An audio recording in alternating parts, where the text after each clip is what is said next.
Don't worry. So, Tyler. Yeah. Were you listening? Hi there. Bailey Webster, what's going on? Do you remember those forgotten TV show spin-offs?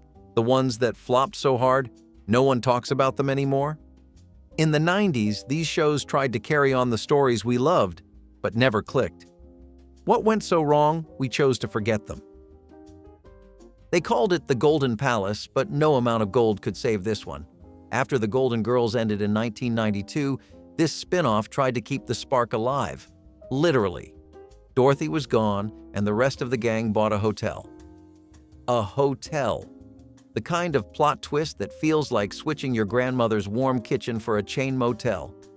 Blanche, Sophia, and Rose became hotel managers overnight. But the real problem was not the story. It was the absence you could feel in every scene. B. Arthur knew when to bow out. Without her, the center of gravity was gone. The show's tone struggled to balance silly charm with logistical realism. Do these women even know how to run a hotel? The writing veered from heartfelt moments to flat slapstick, often in the same scene. The guests checking in were forgettable, and the setups were weaker than the punchlines. Even the opening credits felt like a soft reboot no one had asked for. The laughs felt thinner, the pacing was off, and somehow even Miami felt colder. People tuned in at first, hoping it might work, but it only lasted one season. There was no real closure, just confusion. You had all these iconic characters, but now they were stumbling through scripts that could not hold a candle to the wit and warmth of the original. NBC passed on it, and CBS gave it a chance, but the audience quietly walked away. It was like watching old friends pretend to be happy in a new life that no one really believed. Even the laugh track sounded hesitant. And maybe that is what stung most. It did not feel like a golden send-off, just a fading echo of something we used to love. Then came Joey, which somehow made saying goodbye to Friends even sadder. It aired in 2004, technically outside the 1990s, but the sensibility? Pure 1990s nostalgia. The show asked, what if Joey Tribbiani moved to Los Angeles to pursue acting? And the audience answered, maybe just let it go. Joey was lovable in the ensemble, but asking him to carry an entire show by himself was like giving a sitcom to a golden retriever. Sweet, yes. Sustainable? Not really. It was sitcom comfort food with all the seasoning removed. They gave Joey depth, but it felt tacked on. He was suddenly sensitive, but still clueless. The supporting cast tried to bring balance, but lacked the charm of the old gang. Every joke felt like it was built on a memory of Friends instead of being funny on its own. The pacing dragged, the stakes were low, and the tone was off just enough to make fans uneasy. They added a nephew, a sister, even a love interest, but it all felt like cardboard cutouts of relationships we actually cared about. The jokes leaned too heavily on Joey's charm, forgetting that the charm worked best when other characters bounced off it. Without Chandler's sarcasm or Monica's intensity, Joey just felt lost, and the show was not funny enough to cover for that. Critics were polite at first, but the ratings dropped faster than a Thanksgiving trifle made by Rachel.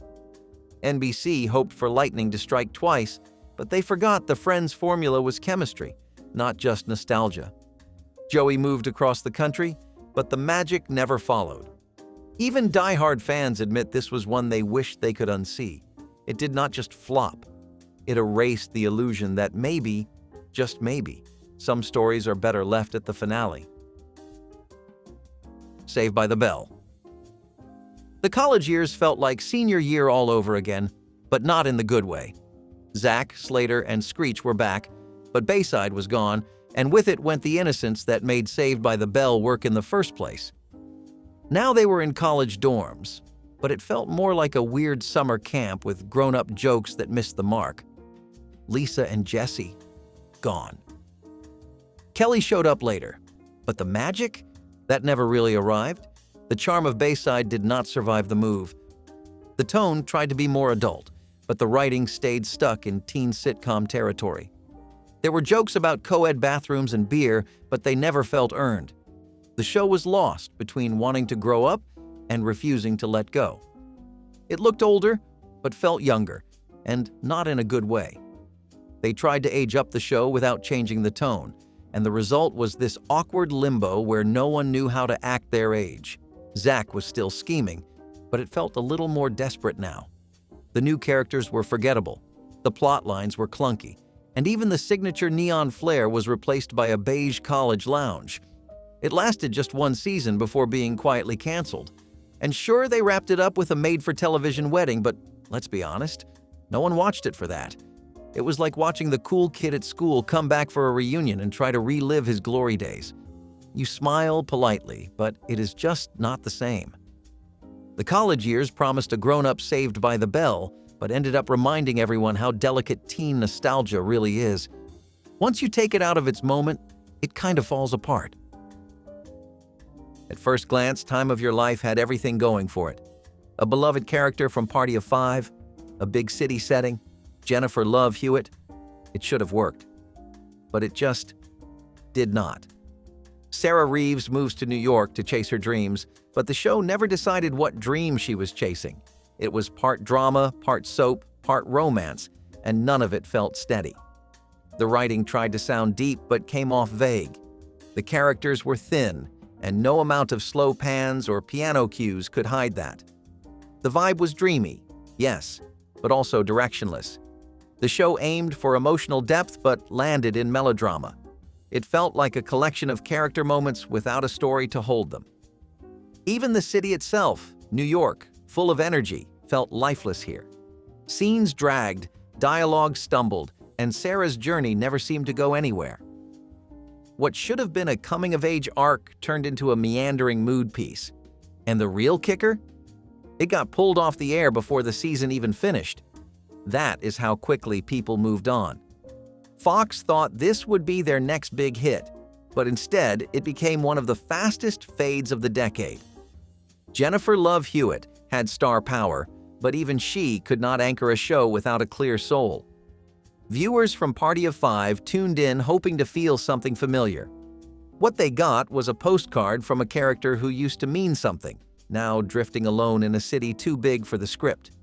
There was no center, no hook, just the faint outline of a show that never figured out why it existed. Now Models, Inc.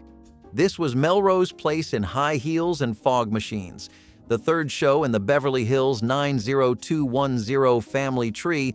It launched with serious soap cred. You had murder, you had betrayal, you had models. But underneath the glam, the story just collapsed under its own weight. The characters were too sleek and too hollow, like mannequins reading cue cards. It tried to capture the camp and chaos of Melrose Place, but it came off more like an extended perfume commercial with a crime subplot. The premise had promise, a modeling agency run by Hillary Michaels, mother of Amanda Woodward. But there was no Amanda here. Just a cast of strangers doing unbelievable things with very expensive lighting. Every storyline was either absurd or abandoned. There was no anchor, no anti-hero, just a rotating door of drama without payoff. It had the aesthetics of a hit, but none of the emotional punch. Fashion was everywhere, but style was missing. By the time the show tried to get interesting, the audience had already walked out. The drama felt forced, the relationships felt fake, and every twist landed like a thud. It was canceled after one season, and even soap fans barely remember it. And that is saying something, because soap fans remember everything. Models, Inc. wanted to be the next juicy hit, but it ended up as a glossy footnote. Pretty, forgettable, and completely out of place. Baywatch Nights asked one simple question: what if the lifeguards started solving paranormal crimes after dark? And the answer was, please do not. Premiering in the mid-90s, this spin-off took the sun-soaked beach drama of Baywatch and dragged it into a foggy alley full of werewolves, aliens, and psychic visions. David Hasselhoff traded his red flotation device for a leather jacket, and it all went downhill from there. Season 1 still tried to stay grounded in private investigations, but by Season 2, it was full-blown X-Files fever. The weird part? It was never funny. The sudden genre shift felt like a prank no one explained. One week was about murder, The next was about vampires. There was no logic holding it together. Even Hasselhoff looked like he was trying to remember what show he signed up for. Not campy enough to be fun, not grounded enough to be taken seriously.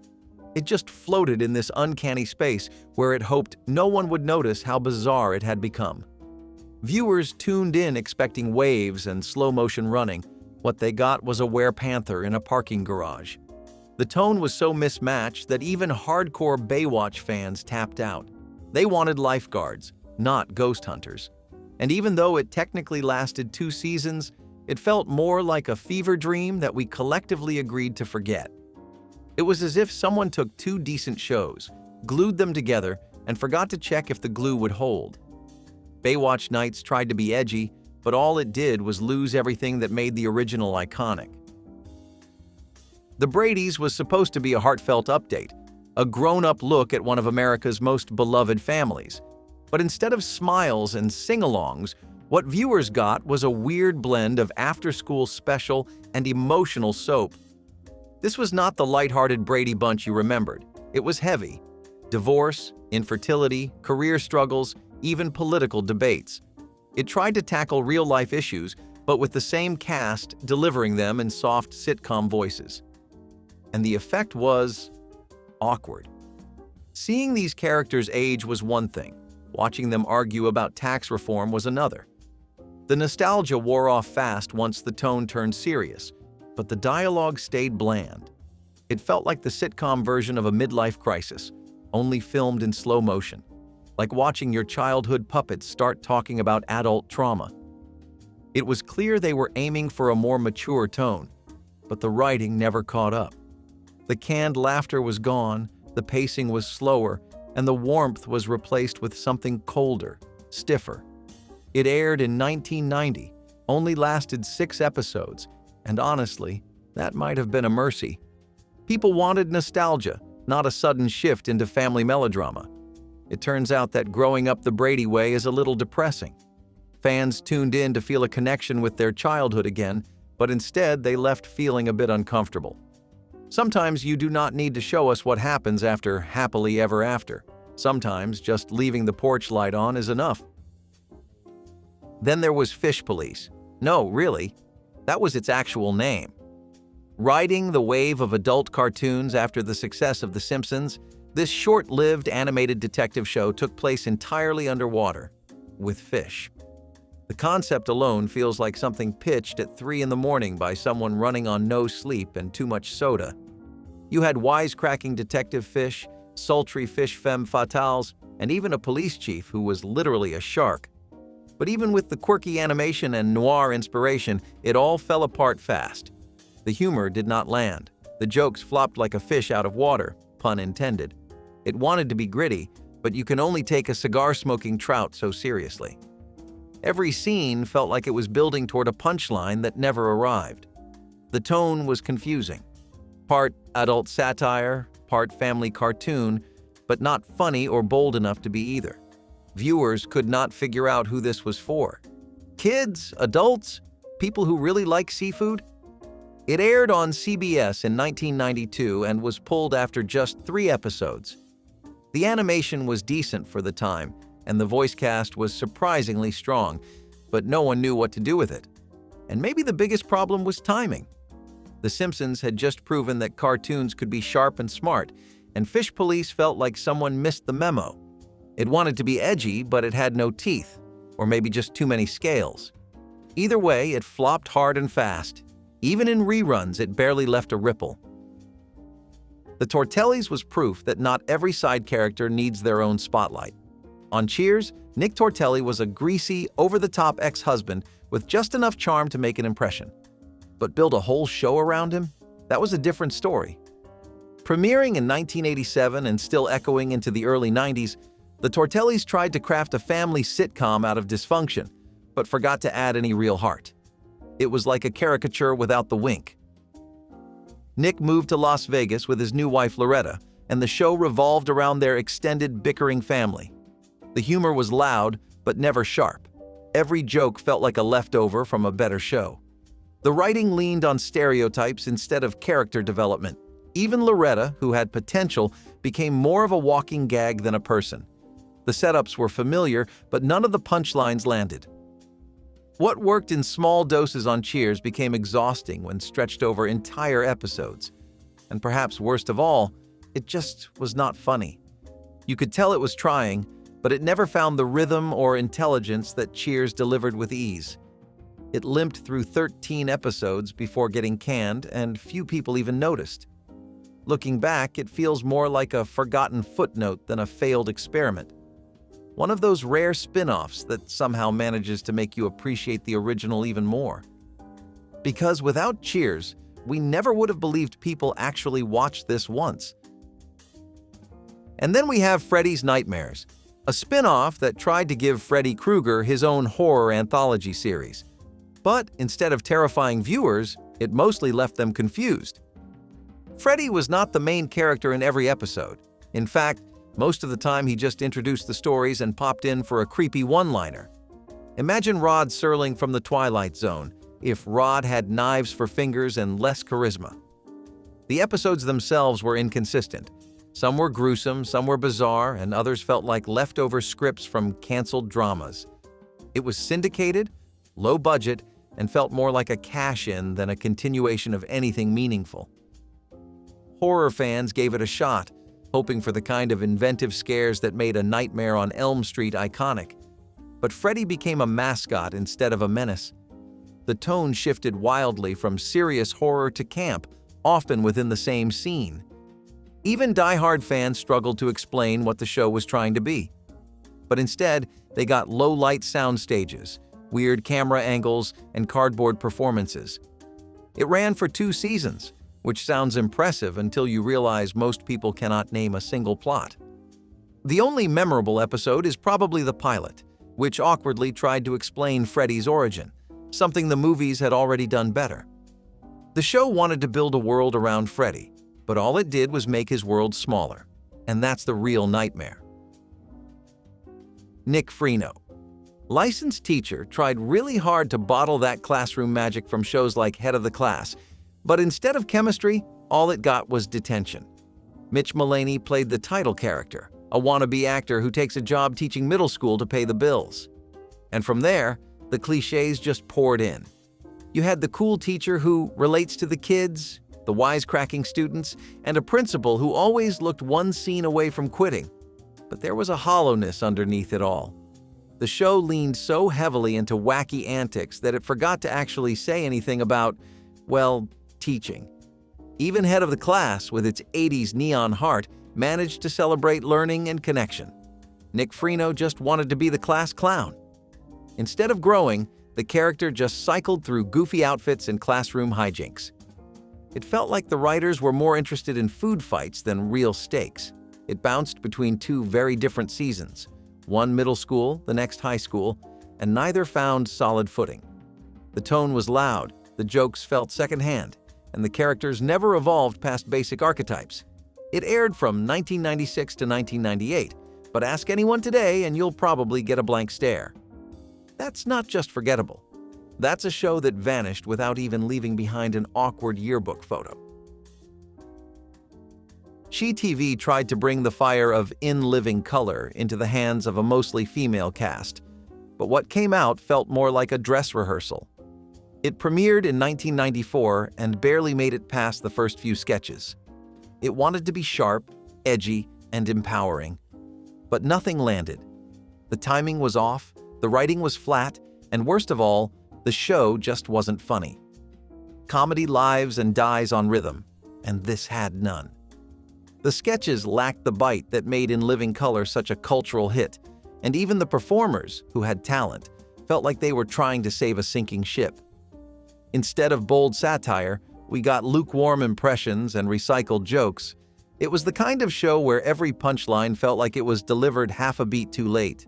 There were flashes of energy, a moment or two that hinted at something better, but they got buried under uneven pacing and jokes that were either outdated or awkwardly delivered. This should have been a moment to shine for female-led sketch comedy. Instead, it was an unfortunate stumble. It did not push boundaries. It just leaned on old tropes and hoped no one would notice. Most people didn't. The show was canceled almost immediately and has since disappeared from the public memory almost entirely. There are misfires, and then there are blanks. She TV was the latter. Daddy Dearest starred Richard Lewis and Don Rickles, two comedy legends. So you'd think it would be gold. Instead, it was like watching two brilliant musicians playing different songs at the same time. The concept was simple. A neurotic son has to move back in with his loudmouth father. Cue the yelling. Lots of yelling. Rickles did what he always did. Insulted, jabbed, barked, and Lewis just stood there, wincing. The show was built on tension, but forgot to balance it with heart. There was no connection, no warmth, just constant one-liners fired like machine gun rounds. It was more exhausting than entertaining, like being stuck in a room where the arguing never stops. No one changed, no one learned, and the laughs just kept falling flat. And when the insults are non-stop, they stop being funny. Viewers expected the sharp wit of Seinfeld or the layered grumpiness of Frasier. What they got was two sitcom archetypes clashing in a living room, with no real story holding them together. It aired in 1993 and was canceled after just one season. Some remember it as a missed opportunity. Others do not remember it at all. It is one of those shows that sounds promising on paper but collapses under the weight of its own noise. Even Rickles fans were left wondering, is this really the best they could do? Get Smart. 95 tried to reboot a classic spy spoof in a world that had already moved on. The original Get Smart from the 1960s was a sharp, stylish parody of Cold War espionage, filled with gadgets, gags, and perfect deadpan delivery. The 90s version tried to bring that back, with mixed results. Don Adams returned as Maxwell Smart, now promoted to Chief of Control, while his bumbling duties were passed on to his son, Zach. There was just one problem. The humor did not evolve. The slapstick felt stale. The charm of the original felt outdated in a decade where spy stories were getting slicker, darker, and funnier elsewhere. Think Austin Powers, which came just 2 years later and stole this show's thunder with far more flair. Get Smart 95 had its heart in the right place, but it lacked bite. Zach was meant to be a modern-day goofball, but came across more wooden than whimsical. The whole show felt like a time capsule cracked open too late. Even its laugh track felt like it was holding back a sigh. Critics were kind, audiences were not, and the network pulled the plug after only 7 episodes. It was not a parody anymore. It was a relic. And sometimes even the smartest ideas should stay retired. The Munsters. Today was what happened when someone said, "What if we brought back the Munsters, but forgot everything that made it work?" The original was spooky fun, a black and white comedy that knew it was absurd and leaned all the way in. The reboot, which aired from the late 1980s into the early 1990s, slapped on color and tried to modernize the family without giving them any real personality upgrades. It was like watching Halloween decorations come to life, only less charming. Herman Munster still had the Frankenstein bolts, Grandpa still brewed potions, but the laughs felt flatter and the writing leaned into sitcom laziness. The show pretended like nothing had changed, but everything had. The culture had moved on. Audiences wanted irony, edge, or at least cleverness. This gave them none of that. The Munsters no longer felt weird in a fun way, they just felt outdated. Instead of a quirky family, they came off like a cast of mascots trapped in a rerun, and yet somehow it lasted 3 seasons, 3 full seasons. But longevity does not equal love. The Munsters Today has since faded into trivia night territory, mentioned more often in worst spin-offs lists than anywhere else. It tried to update a classic but left behind the very soul of the original. A little spooky, a little silly, and somehow completely lifeless. The new WKRP in Cincinnati was supposed to bring the magic back, one last spin of the dial on a station that defined late-night sitcom cool in the late 1970s. But by the time this sequel hit the airwaves in 1991, everything that had made WKRP great felt like it had been caught in static. Sure, some of the original cast returned. Herb was back. Les Nessman still mispronounced everything. Johnny Fever popped in here and there like a ghost from a better timeline.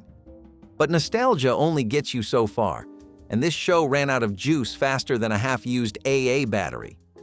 The writing leaned too heavily on old rhythms. The jokes felt like reruns of punchlines we already knew. And the new cast members? Flat, forgettable, and forced into dynamics that never really clicked. You could feel the awkwardness in every group scene, like a band that reunited but forgot how to play together. And maybe that's the core problem. The radio world had changed, the culture had shifted. But the new WKRP refused to move with it. Instead of reinventing itself, it just rebooted, and not in a good way. The music rights, which were such a signature of the original, got slashed to pieces in syndication, which only made things worse. Now the episodes felt gutted, like half the soul had been ripped out. It was a relic, pretending to be relevant. The ratings were modest at best. Critics mostly shrugged. And by the time the final episode aired in 1993, it was already halfway forgotten. But maybe the biggest disappointment was what it represented. WKRP in Cincinnati had been smart, subversive, and strangely warm. It was lightning in a bottle. And the new WKRP proved just how rare lightning really is. A Man Called Hawk had everything a spin-off should have: a charismatic lead, an established universe, and a compelling change of scenery. Avery Brooks stepped into the spotlight as Hawk, the mysterious enforcer from Spencer, for hire, and for a brief moment, it felt like something powerful was on the horizon. The setting shifted from Boston to Washington, D.C. The tone got darker. The themes got heavier. Hawk was no longer the sidekick. He was the center. And Brooks played him with quiet intensity, the kind of presence that should have carried the show. But television in 1989 was not ready for what A Man Called Hawk tried to be. It wanted to explore justice in a deeper, more poetic way. It wanted to show a black man navigating a complex moral landscape without relying on caricature or cliché. And for that alone, it should be remembered. But here's the thing. Nuance rarely sells fast. The show was stylish and slow, thoughtful when networks wanted noise. Audiences used to action wanted more shootouts, more explosions. What they got instead were meditations on loyalty, on identity, on violence with consequence. And while those ideas matter, they did not move ratings. The show aired just 13 episodes before it vanished. There is no laugh track to soften that blow, just the echo of what could have been. Avery Brooks went on to command a space station in Star Trek, Deep Space Nine, where the world was finally ready to see him lead. But A Man Called Hawk remains a shadow. Sharp, short-lived, and underappreciated. It flopped, yes, but only because it aimed higher than anyone expected. Angel Street barely made it through the front door before the lights went out. Premiering in 1992, this crime procedural was built on the legacy of Hill Street Blues and tried to continue that gritty urban drama energy, but with a twist. This time, the detectives were two women, one white, one black, one seasoned, one new to the beat. On paper, it was promising. A grounded take on tough cases, woven into the fabric of a city that did not pull punches. But the execution missed the mark almost immediately. The chemistry between leads was there, but the scripts gave them so little to work with. The show seemed unsure whether it wanted to be a hard-boiled crime drama or a character-driven ensemble. And in the process, it landed in no man's land. Every episode followed the formula: investigation, confrontation, reflection. But none of it felt urgent. There was a blandness that hung over every scene, like the paint had not dried yet. Even the camera work felt tired, trying so hard to look gritty that it forgot to be visually interesting. And in the world of 1990s television, where cop shows were everywhere, being merely decent was not enough. You had to stand out. Angel Street lasted exactly 4 episodes before CBS cut the cord. 4. That is not just a flop. That is a vapor trail. You blink, and it is gone. And the worst part? It had the right idea. Female leads, racial dynamics, serious tone. but none of it landed where it needed to. It is one of those shows where you can see the bones of something good, but the skin never formed. Angel Street was supposed to walk the same beat as Hill Street Blues. Instead, it barely made it past the pilot. Good Morning, Miss Bliss is a strange little relic, a show most people only remember because it became Saved by the Bell. But what they forget is that it started as something very different. Airing on the Disney Channel in 1988, Miss Bliss followed a middle school teacher in Indiana, played by Haley Mills, and her quirky students. The tone was gentle, even sweet. It wanted to be a wholesome, thoughtful look at life in school. But audiences were not interested in the grown-ups' perspective. They wanted the kids, and not just any kids. Zach Morris, Screech, Lisa Turtle, characters who would go on to become Saturday morning legends. The show was canceled after one season, but NBC saw potential. They repackaged it, moved the setting to California, ditched Miss Bliss entirely, and turned the focus entirely onto Zach and his friends. And just like that, Saved by the Bell was born. In hindsight, Good Morning, Miss Bliss feels like a strange prequel to a show that had not been written yet. It was slower, more sincere, more adult, in a way that did not appeal to the kids who would later fall in love with Bayside High. Even the laugh track feels out of place, like someone trying to jazz up a show that was never supposed to be wacky. It is hard to call Miss Bliss a total failure. After all, it laid the foundation for one of the most iconic teen shows ever. But on its own, it flopped. Quietly. A gentle misstep in the long, bright hallway of teen television. Sometimes a show has to fall so that another one can stand. Mayberry R.F.D. is the kind of show that makes you ask, wait, this existed? And yes, it did. It aired from 1968 to 1971 as a direct continuation of The Andy Griffith Show, picking up right where the sheriff left off. But by the time it was in reruns during the 1990s, most people had stopped paying attention. The original had Andy, it had Barney, it had warmth, rhythm, and that slow southern charm that made it feel like a porch swing at sunset. Mayberry R.F.D. had not that. It focused on Sam Jones, a farmer and city councilman trying to keep the small-town spirit alive. But without Andy's quiet charisma anchoring it, everything felt just a little off. Familiar faces showed up, Aunt Bee, Goober, Howard, but they felt more like echoes than characters. The show was pleasant. That is probably the most honest way to put it. Not offensive, not terrible, just there. And in an era when television was starting to shift, even the slightest scent of same old could be fatal. Mayberry R.F.D. stayed on for 3 years. But once the 1990s rolled around and reruns cycled through local stations, it faded like a half-remembered dream. Nobody quoted it. Nobody begged for a reboot. It just became a curiosity. And you could say it flopped because it never made its own mark. It lived in the shadow of something beloved and never stepped out. It is a strange fate, being the sequel to a legend but remembered as a footnote. The porch was still there, but the light had gone out. The Texas Wheelers was a sitcom that aired for a blink in time, just 4 episodes in 1974 before it disappeared from the airwaves. It told the story of a widowed father, Zach Wheeler, played by Jack Elam, trying to raise his 4 kids in rural Texas after returning home. The tone was rough around the edges but warm at the core, an unusual blend of grit and sentiment. One of the kids was played by a young Mark Hamill just before the world would know him as Luke Skywalker. But even that bit of trivia was not enough to save the show. It premiered during a time when audiences were craving escapism, not slice-of-life realism wrapped in Southern grit. The laugh track felt out of place. The characters talked more than they joked. There was a quiet honesty in every scene, moments that felt like they came from someone's real life, not a writer's room. The show made no effort to dazzle or distract. It just wanted to sit with you and tell the truth.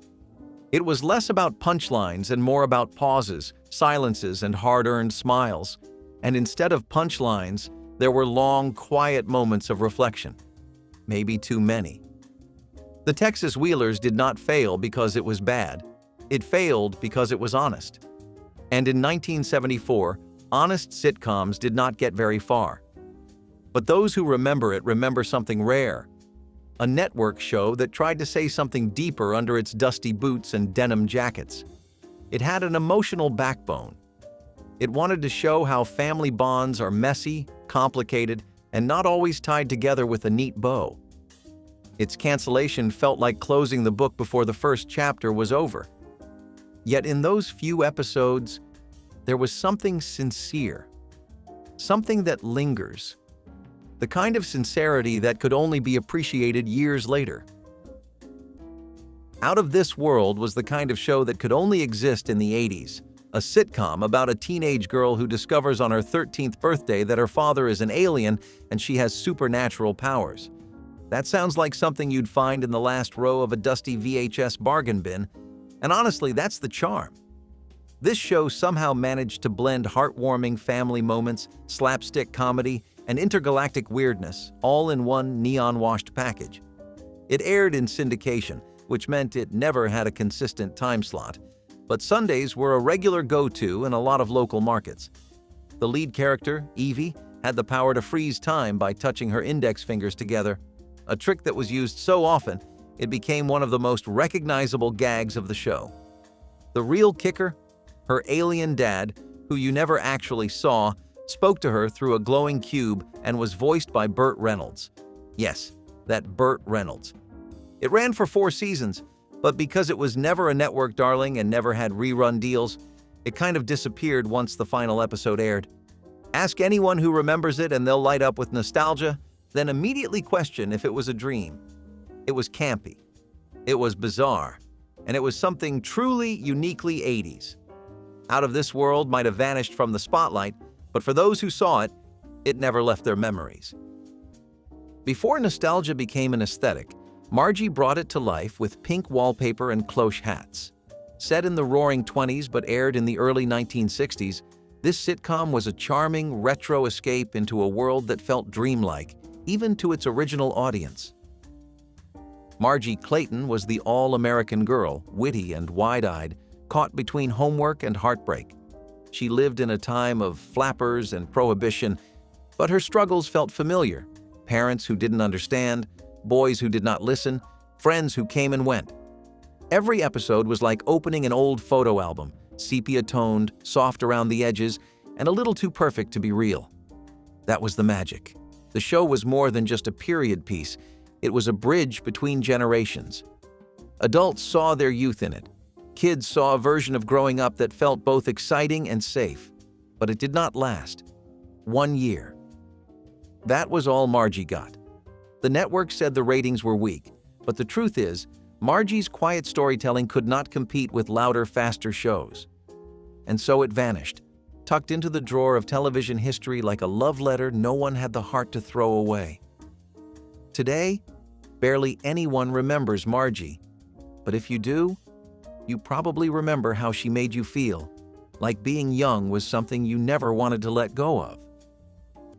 The Bigelow Theater was one of those brief glimmers in television history that seemed to burn too brightly and too fast. Airing from 1950 to 1951, it lived a strange dual life, first as a CBS anthology drama and later repackaged for Dumont under various names. At its core, it was a stage for stories, real ones, deep ones, sometimes even a little too ambitious for their times. Each episode was a self-contained play, complete with rising tension and dramatic conclusions that tried to stretch the television format beyond its early limits. But here's what sets it apart: the talent it attracted. A young James Dean appeared on it before he became legend. George C. Scott showed up long before anyone called him iconic. For one brief, shining moment, the Bigelow Theater was a springboard for greatness. It was the kind of show that didn't just cast actors, it captured them at the edge of becoming icons. There was a rawness in the performances, a feeling that no one quite knew they were making history. Every episode felt like a rehearsal for something much bigger, but no less sincere. And because of that, it became a quiet archive of American talent right before it exploded. But it never quite caught the public's imagination in the way its network hoped. It lacked flash. It asked its viewers to pay attention, to feel something. That was a lot to ask from a post-war America that just wanted to laugh or sing. And so it faded, quietly, almost politely, into television's attic of forgotten names. But those performances, those early, trembling moments of greatness, they remain buried in dusty kinescopes, just waiting for someone to remember. Super Train was a show that promised the future and delivered a train wreck. Literally. Picture this, a massive nuclear-powered train that had everything from gyms to swimming pools to full-blown nightclubs, speeding across America like a landlocked spaceship. It was NBC's answer to The Love Boat, except instead of a cruise, you were on rails. And instead of smooth sailing, it was a multi-million-dollar gamble that crashed and burned faster than anyone expected. The production budget was astronomical for its time, higher than anything else on television in 1979. They even built a giant set and miniature models for the train itself. But viewers, they just didn't show up. The stories on board were supposed to be romantic and dramatic and weekly anthologies, but the scripts were flat and the characters forgettable. It aired on Sunday nights, and NBC had high hopes that it would become the next big thing. Instead, Super Train became the poster child for overambition. Critics tore it apart, and within a few months, it was gone. Still, for a show that failed so spectacularly, it left behind something rare. Footage that looks like retrofuturism exploded all over your screen. It's wild, lavish sets, bright lights, an entire casino inside a train. You cannot look away. It's hard not to respect just how bold it was, even if it collapsed under its own weight. Super Train was flashy, short-lived, and unforgettable for all the wrong, and maybe just a few right, reasons. There was no script, no set, no characters, just kids being kids. Bug Juice was one of the first reality series made for younger viewers, and it hit like a warm, unfiltered memory of summer that never fully leaves you. Set at real American summer camps, it followed groups of preteens and teens through weeks of friendship, homesickness, awkward crushes, personal growth, and emotional firsts. There were no plot twists, just real life, captured in all its messy honesty. You saw kids cry when they missed home. You saw them celebrate small victories. You saw them form bonds that felt bigger than the campgrounds they occupied. Bug Juice was not trying to entertain, it was trying to reflect. And in doing so, it did something more powerful. It made its audience feel less alone. It captured the exact moment when innocence starts to fracture, but wonder still holds on. There was beauty in the awkward silences, the shy glances, and the honest confessions of kids just beginning to understand themselves. For kids watching at home, these campers were mirrors. They were the same age. They had the same fears, the same jokes, the same hopes. The camera did not glamorize them, it simply followed them. That simplicity was its strength. It captured something so ephemeral, what it means to be on the edge of growing up, just for a moment. The show ended without ceremony, its cast scattered, its legacy quietly stored in the minds of a generation that still remembers how the campfire felt. In a media world obsessed with fiction, Bug Juice told a small, beautiful truth. Sometimes the most unforgettable stories are the real ones. The Colgate Comedy Hour was not just another variety show, it was an event. Airing live from 1950 to 1955, it brought the electric chaos of the stage directly into the homes of millions. Hosted by a rotating cast of comedy legends like Dean Martin and Jerry Lewis, Eddie Cantor, and Abbott and Costello, the show captured a kind of energy that no scripted sitcom ever could. It was unpredictable, unpolished, and wildly entertaining. Every week was a gamble, a new experiment in whether or not the comedians could top their last performance. And more often than not, they did. It was a golden age of television in the raw, where mistakes happened on air and the audience loved it more for that.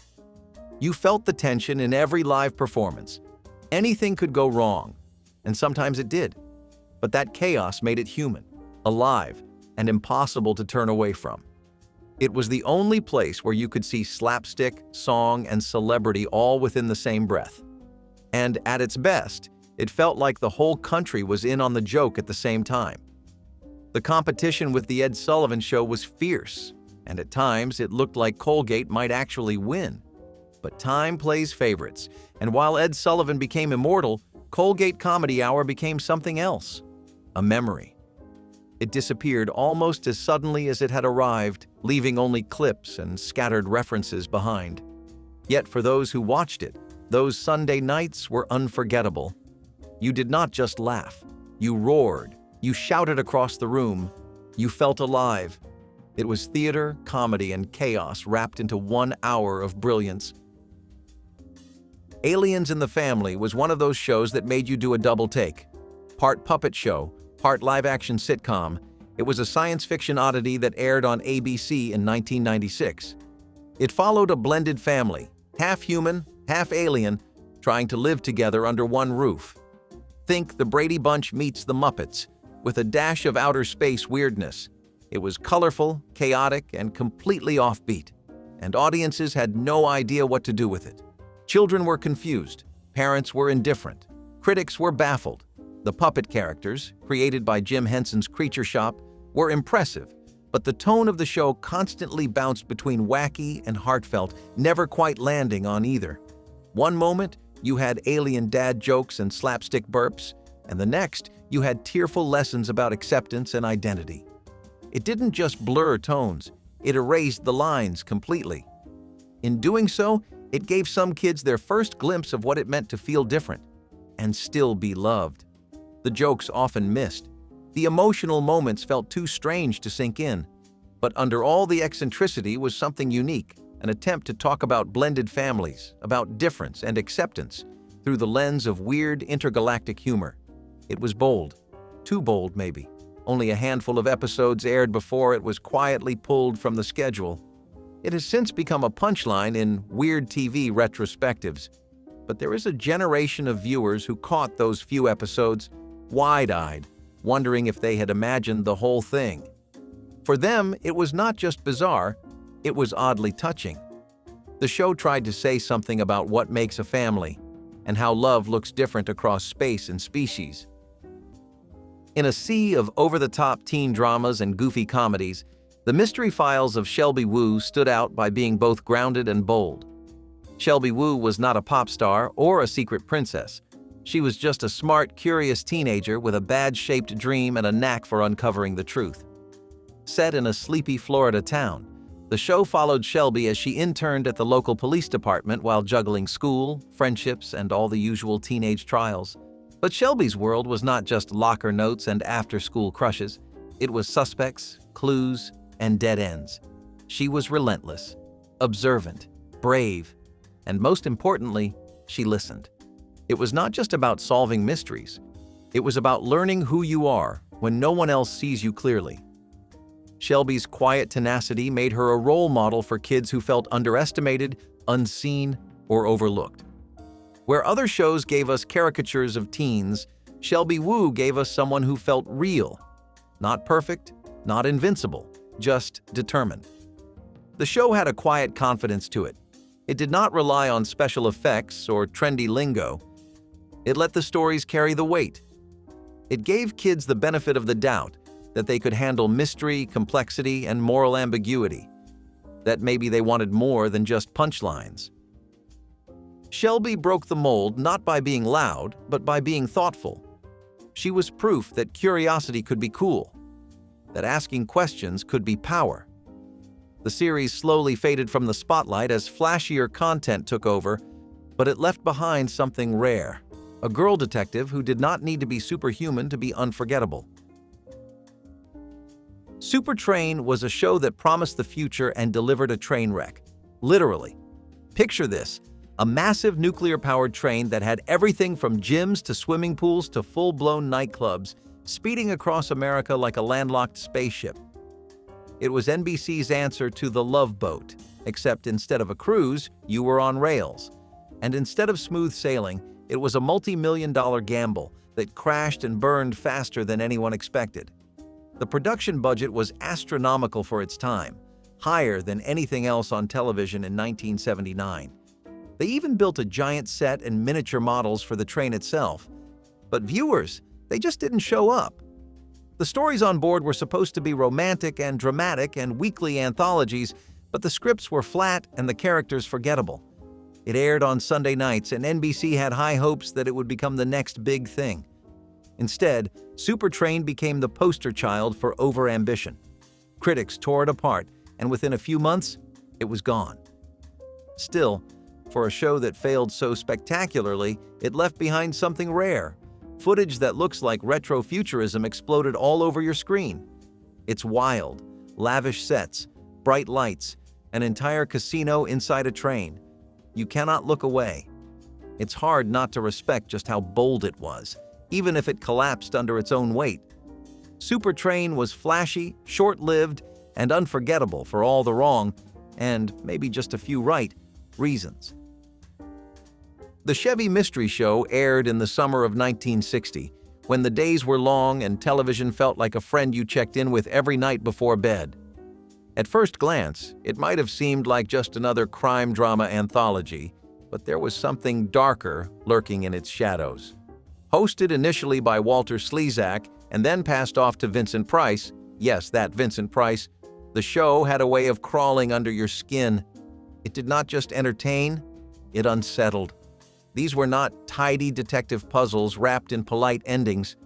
These were tales where justice did not always feel like justice, and good people did not always win. What people do not realize today is that this quiet little program on a quiet summer night introduced America to something that would eventually become a household name, Lieutenant Columbo. His first version appeared here, in the episode titled Enough Rope, long before Peter Falk's iconic performance. But the moment did not linger. The show vanished just as quickly as it arrived, as if it had only been passing through. It was the kind of show your parents vaguely remember, if they remember it at all. But its fingerprints are still all over the crime dramas we watch today, hidden, uncredited, and nearly forgotten. There was something strange and beautiful about this show, like a bedtime story wrapped in a sitcom. Nanny and the Professor was about a mysterious English nanny named Phoebe Figolilli, who arrived out of nowhere to care for the chaotic household of Professor Everett and his 3 kids. She had an air of magic about her, never overt, never explained, but always understood. This was not a flashy show. There were no laugh tracks forcing you to find it funny, no obvious special effects screaming for attention. Instead, it asked you to believe, to trust that sometimes the people who save us do not come with explanations. They just show up quietly, like Nanny did, and make life a little better without asking for anything in return. There were whispers that she was psychic. Some thought she was a witch, but it never mattered. What mattered was that she taught 3 kids and a tired, widowed professor how to feel joy again. And for a brief moment in television history, that kind of emotional rescue was enough. When the show ended after just 2 seasons, it left behind a strange sense of unresolved wonder. We never found out who Nanny really was. Maybe that was the point. Some people are not meant to stay. They just pass through when you need them most. Like a childhood memory you can almost remember, but not quite. Before inclusion became a buzzword, Hang Time quietly lived it. This teen sitcom was centered on a high school basketball team, with one twist. One of the star players, Julie Connor, was a girl, and the series never treated that as a gimmick. It explored what it meant to break into a boy's world, not with magic or rebellion, but with sheer talent and quiet determination. Julie was strong not because she was written to be, but because she had to be. The show did not just focus on the court, it dove into race, gender, friendship, and pressure, real issues with no easy answers. It did so with warmth, humor, and sincerity, never talking down to its young audience. Coach Katowinski, the wise mentor figure, often acted as the voice of reason, but never the voice of perfection. Hang Time did not push boundaries, it lived within them, and still showed us how to stretch them from the inside. Its impact was subtle, but deeply felt by viewers who saw themselves in characters finally playing for more than just a win. The teens stumbled, they failed, they fought, and through it all, the team came first. The bond that formed on the hardwood felt genuine, earned, and familiar to anyone who ever played a sport or tried to find their place. Hang Time ran for 6 seasons, but somehow it still slipped through the cracks of nostalgia. Maybe because it never screamed for attention. It just showed up, week after week, doing what great shows do, telling stories that made people feel seen. It was never just about basketball. It was about believing that the game, like life, had room for everyone. Aliens in the Family was one of those shows that made you do a double take. Part puppet show, part live-action sitcom, it was a science fiction oddity that aired on ABC in 1996. It followed a blended family, half human, half alien, trying to live together under one roof. Think the Brady Bunch meets the Muppets, with a dash of outer space weirdness. It was colorful, chaotic, and completely offbeat, and audiences had no idea what to do with it. Children were confused, parents were indifferent, critics were baffled. The puppet characters, created by Jim Henson's Creature Shop, were impressive, but the tone of the show constantly bounced between wacky and heartfelt, never quite landing on either. One moment, you had alien dad jokes and slapstick burps, and the next, you had tearful lessons about acceptance and identity. It didn't just blur tones, it erased the lines completely. In doing so, it gave some kids their first glimpse of what it meant to feel different and still be loved. The jokes often missed. The emotional moments felt too strange to sink in. But under all the eccentricity was something unique, an attempt to talk about blended families, about difference and acceptance, through the lens of weird intergalactic humor. It was bold. Too bold, maybe. Only a handful of episodes aired before it was quietly pulled from the schedule. It has since become a punchline in weird TV retrospectives. But there is a generation of viewers who caught those few episodes, wide-eyed, wondering if they had imagined the whole thing. For them, it was not just bizarre, it was oddly touching. The show tried to say something about what makes a family, and how love looks different across space and species. The Colgate Comedy Hour was not just another variety show, it was an event. Airing live from 1950 to 1955, it brought the electric chaos of the stage directly into the homes of millions. Hosted by a rotating cast of comedy legends like Dean Martin and Jerry Lewis, Eddie Cantor, and Abbott and Costello, the show captured a kind of energy that no scripted sitcom ever could. It was unpredictable, unpolished, and wildly entertaining. Every week was a gamble, a new experiment in whether or not the comedians could top their last performance. And more often than not, they did. It was a golden age of television in the raw, where mistakes happened on air and the audience loved it more for that. You felt the tension in every live performance. Anything could go wrong, and sometimes it did. But that chaos made it human, alive, and impossible to turn away from.